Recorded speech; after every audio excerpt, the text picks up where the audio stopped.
Oke teman-teman, selamat pagi. Shalom Laim, Assalamualaikum warahmatullahi wabarakatuh. Salam sejahtera buat semuanya. Om Swastiastu, Namo Buddhaya, Wedong Tien, salam kebajikan buat semuanya. Namaskar, Bonjour à tous, Ohayo gozaimasu, Yorobon Annyeonghaseyo.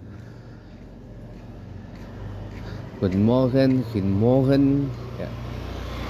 Buongiorno fratelli e sorelle, buenos dias cambio, buenos dias, buat semuanya. Dobre utro, ya semuanya. Teman-teman, saya sedikit off topic dulu ya. Yang sebenarnya kita udah pernah bahas ini, tapi itu kan dalam konteks imam sholat ya. Tapi nggak apa-apa, kita akan bahas satu kali lagi ya. Jadi off topic dulu sebentar aja ya. Jadi teman-teman,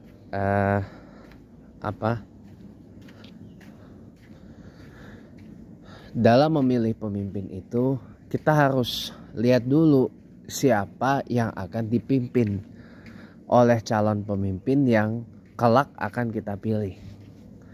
Nah, dalam kurun 3,5 tahun lagi dari sekarang ya, Indonesia ini akan memilih pemimpinnya lagi di dalam ajang Pilpres pemilihan presiden 2029. Ya, masih nyatu dengan pemilihan legislatif pusat ya.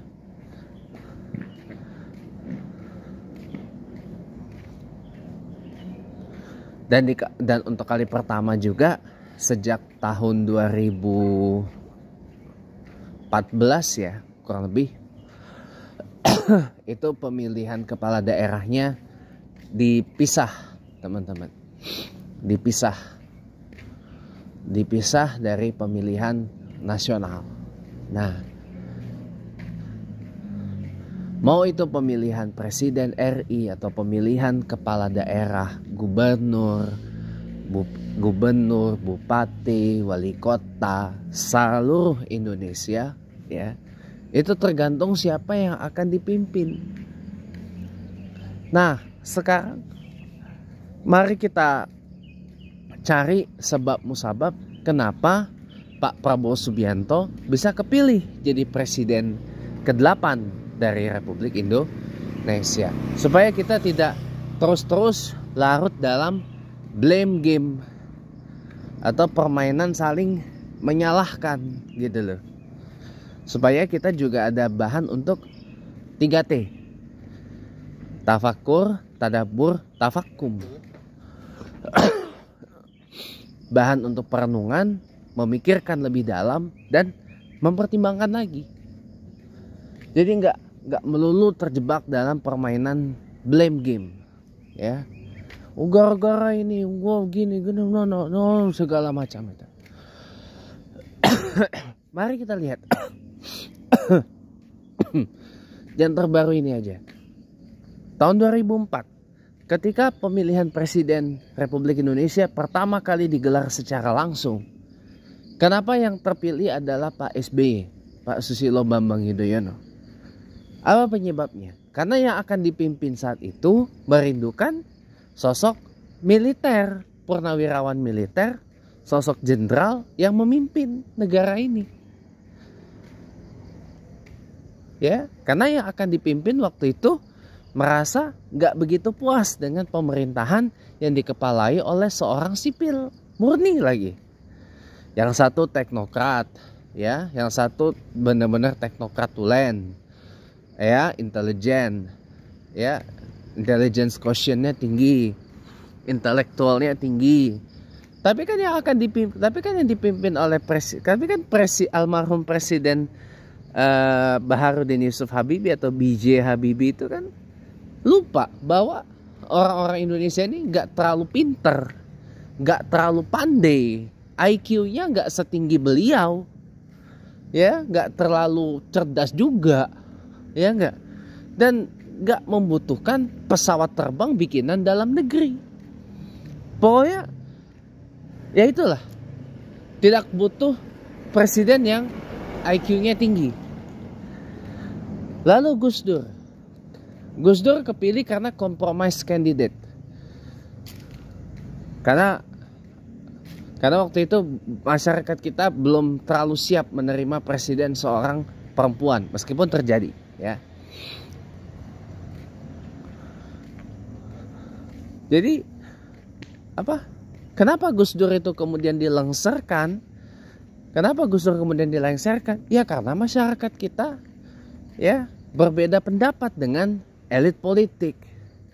Elit politik maunya dia berkuasa terus, MPR DPR maunya dia berkuasa terus, nggak mau diturunin oleh Gus Dur. Sementara masyarakat mau MPR DPR itu turun semua, dimakzulkan seluruhnya oleh Gus Dur. Gitu. Jadi Gus Dur ini korban politik sebenarnya. Bukan dikudeta, bukan. Ya, korban politik. Kenapa Ibu Megawati cepat kali lengser, nggak kepilih lagi 2004? Ya karena masyarakat kita pada waktu itu tidak membutuhkan kepemimpinan yang keibuan seperti Bu Mega. Enggak. Kenapa Pak SBY yang kepilih? Karena masyarakat kita pada waktu itu menginginkan kepemimpinan militer tegas. Ya, tegas. Ya, satu komando. Hat. Siapa? Yes man, yes sir, gitu. Gak ada menye-menye gitu loh. Tapi kan ya itu memang bertahan 10 tahun. Nah kenapa kemudian Pak Jokowi Dodo kepilih jadi presiden ke-7? Karena pada waktu itu masyarakat kita kembali menginginkan kepemimpinan sipil murni. Dah bosan nih kok jenderal, militer, TNI menye-menye gitu loh. Lembih korup lagi pada waktu itu. Dah bosan lah gitu. Nah di saat itu juga masyarakat menginginkan pembangunan yang cepat tapi instan. Nah ini yang menyebabkan kenapa kita banyak utang itu. Pembangunan tuh maunya cepat instan. Lihatlah tol layang Cikampek ya, atau tol layang Sheikh Muhammad bin Zayed TMBZ. Konstruksinya kayak gimana? Karena masyarakat pengennya pembangunan yang cepat instan. Lihatlah tol Palembang Indralaya bagaimana gelombangnya sampai bikin rusak kaki mobil. Ya, karena masyarakat ingin pembangunan yang cepat, instan, tapi instan. Ya, hasilnya apa? Lihat proyek-proyek yang sebenarnya tuh useless dan pointless. Kereta cepat Wush. Memang ada yang naiknya, tapi masyarakat masih lebih banyak naik kereta api yang biasa aja, yang reguler.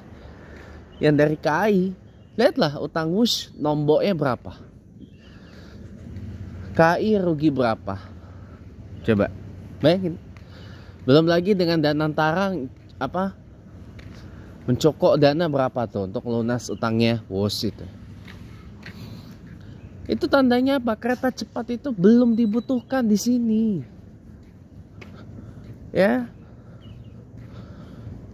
Apalagi cuma Jakarta Bandung, ya Allah pendek kali.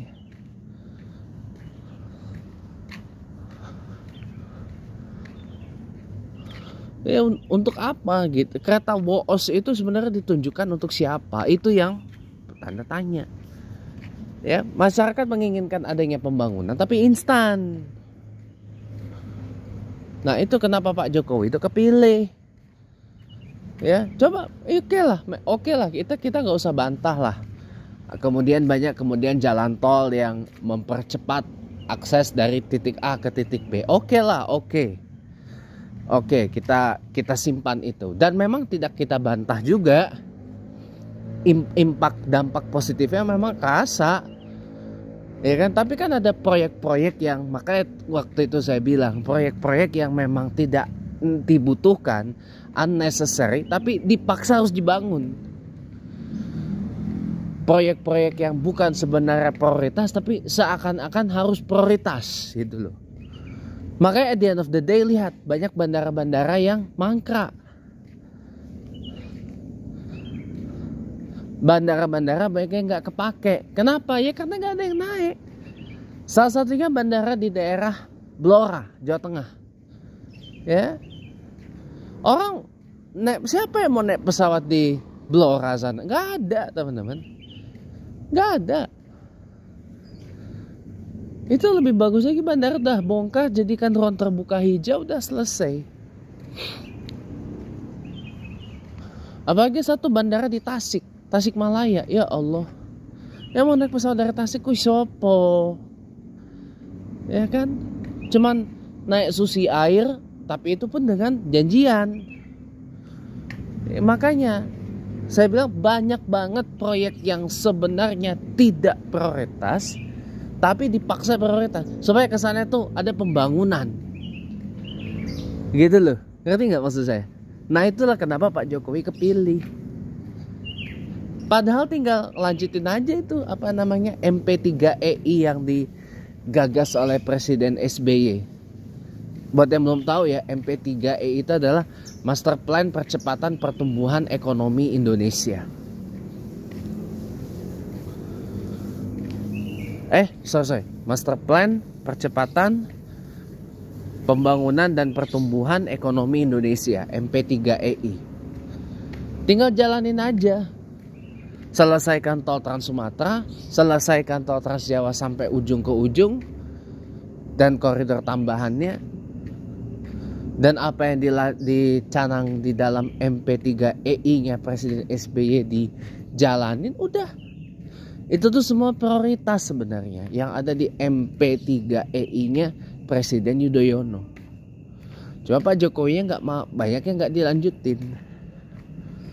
Malah ngelanjutin proyek-proyek yang sebenarnya, malah ngebikin proyek-proyek yang sebenarnya nggak prioritas. Serius loh. Beneran ini, saya beneran ini kata berbasis data, ya, bukan tidak berbasis data saya ngomong, ya kan? Wih, cakep juga tuh papannya. Jadi kayak gitu teman-teman. Coba bayangkan, coba buka lagi deh MP3EI, Master Plan Pertumbuhan Percepatan Pembangunan dan Pertumbuhan Ekonomi Indonesia. Kalau nggak salah itu kepanjangannya. Kayak gitu teman-teman. Cobalah. Pak Jokowi itu cuma tinggal lanjutin aja sebenarnya. Nggak usah perlu bikin proyek-proyek yang nggak terlalu bermanfaat. Makanya sekarang lihat IKN, OTW Mangka. Kenapa? Karena belum butuh ibu kota baru. Kenapa belum butuh ibu kota baru? Ya karena Jakarta ini masih bisa kok diperbaiki. Jakarta masih bisa dibenerin. Iya kalau kerjasama antara pemerintah pusat dengan pemerintah Jakarta. Gitu loh. Kawasan aglomerasi Jabodetabek Punjur ini bisa kok dikerjasamakan antara pemerintah pusat, Pemprov DKI Jakarta, Pemprov Banten, dan Pemprov Jawa Barat. Bisa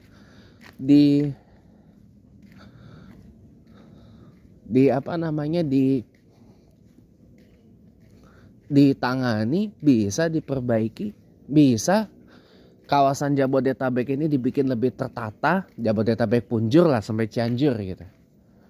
Kawasan aglomerasinya bisa dibikin lebih rapih, ndak macet, ndak banjir, ndak apa. Giant Sea Wall itu aja selesaiin. Itu proyek prioritas tuh, Giant Sea Wall itu.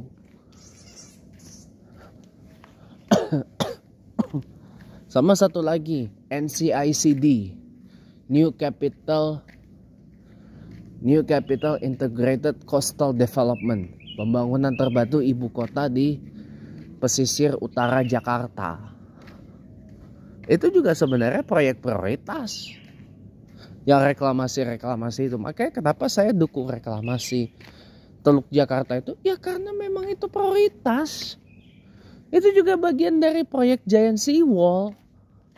Dipelintir kemudian. Wah ini nanti jadi orang asing semua. Wah ini nanti. Taunya Pilgub Jakarta 2017 pemain semua.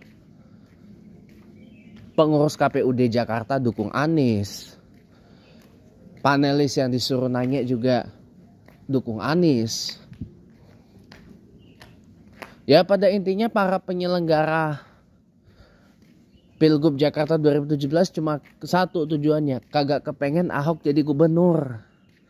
Karena tekanan SARA itu. Tekanan masalah SARA itu. Kamu nanti, kamu Islam, kamu pilih Ahok, kamu pilih gubernur kafir, nanti kamu kalau mati ndak bakal kami salahkan, ndak bakalan kami zakatkan kamu. Nah itu. Karena memang masyarakat Jakarta pada saat itu nggak tahu lah ya kenapa Anies bisa kepilih itu ya karena itu kebutuhan akan pemimpin Muslim, gubernur Muslim, seiman, seakidah gitu. Dan pada waktu itu saya kemudian seiring saya bertumbuh dewasa saya ngerti lah kenapa itu bisa. Nah sekarang kita lanjut aja, fast forward. Kenapa Pak Presiden Prabowo kepilih pada Oktober 2024 pas Pilpres 2024 yang lalu? Ya, karena bukan karena kerinduan akan pemimpin militer, kagak. Lihat yang dipimpinnya dulu dong. Yang akan dipimpin oleh Pak Prabowo ini adalah orang-orang Indonesia kebanyakan yang mentalnya mental pengemis. Mental minta-minta. Minta tangannya di bawah, mental tangannya di bawah. Kayak gini nih. Yang di benak pikiran nomor satu cuma apa? Makan. Ya. Aduh Pak, mau makan aja susah Pak, Mama. Yang dipikirannya makan, bukan kerja. Bukan sekolah. Makanya kenapa kelihatannya pemerintahan Presiden Prabowo ini begitu giat banget ngabisin duit, bakar duit di program makan bergizi gratis. Karena yang di benak pikiran masyarakat Indonesia kebanyakan cuma makan. Yang akan dipimpin oleh Prabowo ini adalah orang yang hanya memikirkan makan. Ya karena udah kelaparan kali. Ya, disuruh Jokowi 10 tahun kerja mulu, ya udah kerja kagak dapat makan ya kan, udah ya makan dulu lah, kerja belakangan gitu. Ya udah, akhirnya jangan salahkan ini kalau misalkan 19 juta lapangan pekerjaan gak tercipta. Lawong yang mayoritas orang yang milih Prabowo tuh kagak mikir kerja, cong, mikirnya cuma makan, kagak mikir sekolah, kagak mikir kuliah, kagak mikirin kagak mentingin sekolah, kagak mentingin kuliah, kagak mentingin usaha, bisnis, dapat duit dan sebagainya. Yang penting makan. Kesimpulannya gini teman-teman, dah. Nanti kesimpulannya habis break aja deh. Oke, teman-teman, welcome back. Kesimpulannya gini teman-teman ya. Kesimpulannya adalah ketika kita memilih pemimpin itu, kita ukur dulu lingkungan kita tuh seperti apa. Nah tadi kan kesimpulannya mengarah gini ya.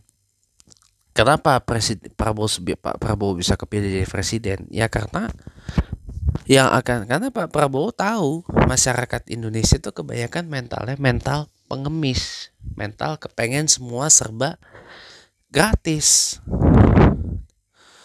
Ya, lalu kenapa kok program makan gratis yang didahulukan? Gitu.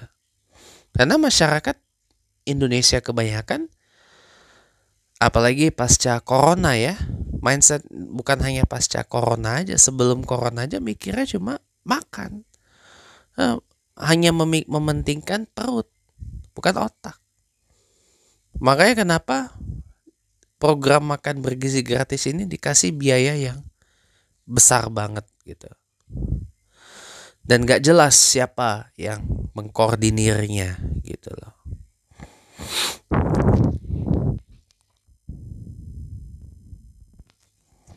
Dan banyak sekolah yang tidak mendapat makan gratis. Banyak ibu hamil, bayi menyusui yang tidak dapat makan gratis. Ternyata setelah saya temui.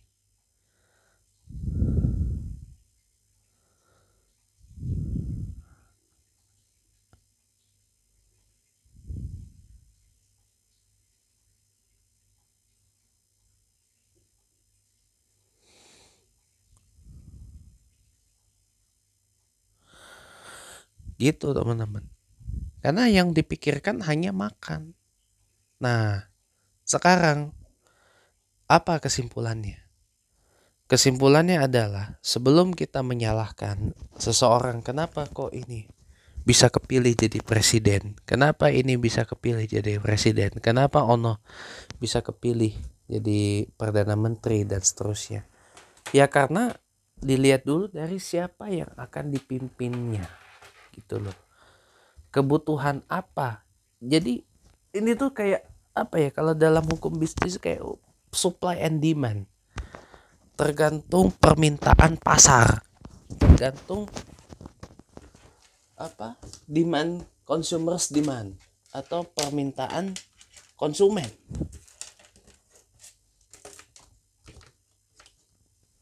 gitu loh.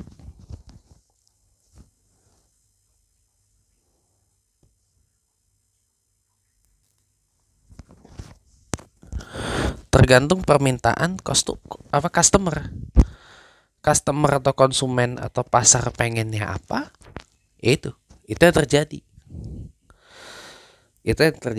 Nah sekarang kita lihat nanti 2029 pasarnya atau konsumennya kepengen yang kayak gimana. Nah, kayak gitulah pemimpin yang akan dicari di Indonesia yang akan kepilih, yang sesuai dengan tuntutan pasar, gitu. Jadi election can be based on market, teman-teman. Kalau di negara-negara yang ekonominya bukan kayak Korea Utara, bukan kayak Tiongkok gitu, ujungnya pasti akan disesuaikan dengan tuntutan pasar, teman-teman. Bukan disesuaikan dengan tuntutan orang, gitu. Maksudnya kita lah pasar dari bursa calon pemimpin itu. Kalau nanti 2029 nih udah jenuh nih dengan program makan gratis gitu, orang udah pada nyadar nih, ya kalau mau makan kerja gitu kan, yang membuka benar-benar ini sekolah gratis, apa benar yang lebih nomor satu investasi leher ke atas gitu, nanti itu yang akan kepilih. Kalau masyarakatnya sudah mulai melek dengan investasi leher ke atas, itu juga yang akan memilih, gitu. Karena nggak mungkin ya orang presiden kayak B.J. Habibie yang pinternya sedemikian rupa aja cepet banget selesainya, ya karena masyarakat kita nggak, pada waktu itu tidak membutuhkan pemimpin yang pintar, yang cerdas, yang tinggi pendidikannya. Masyarakat hanya butuh presiden yang bisa mengeluarkan mereka dari kemelut pasca krismon, itu aja. Jadi mari sama-sama kita tafakur, tadabur, tafakum, ya. Apakah kita masalahnya adalah pencipta dari pasar calon pemimpin itu. Nah sekarang kita rumuskan dari sekarang pemimpin seperti apa yang bakal kita pilih, gitu. Dan lalu kita jadiin sebagai market demand buat nanti di 2029. Ya. Demikian dari saya. Terima kasih. Sampai bertemu kembali.